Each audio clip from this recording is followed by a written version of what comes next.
بسم الله الرحمن الرحيم. سأل سائل بعذاب واقع للكافرين ليس له دافع من الله ذي المعارج.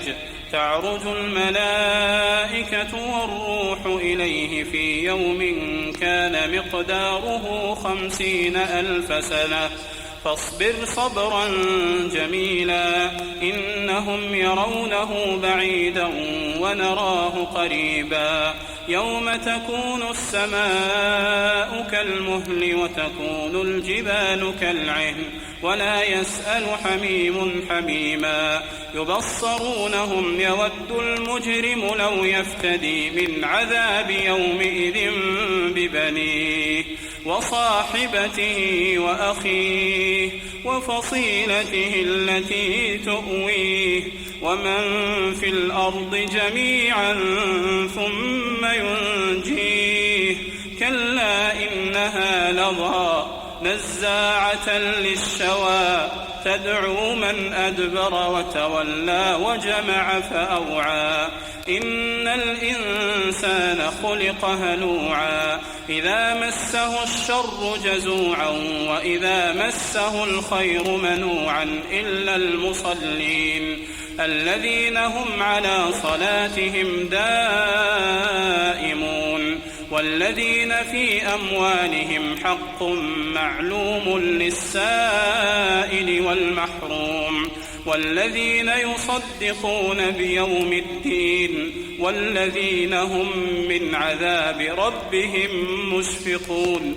إن عذاب ربهم غير مأمون والذين هم لفروجهم حافظون إلا على أزواجهم أو ما ملكت أيمانهم فإنهم غير ملومين فمن ابتغى وراء ذلك فأولئك هم العادون والذين هم لأماناتهم وعهدهم راعون والذين هم بشهاداتهم قائمون والذين هم على صلاتهم يحافظون أولئك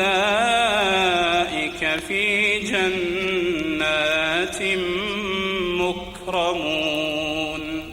فما للذين كفروا قبلك مهطعين عن اليمين وعن الشمال عزين أيطمع كل امرئ منهم أن يدخل جنة نعيم كلا إنا خلقناهم مما يعلمون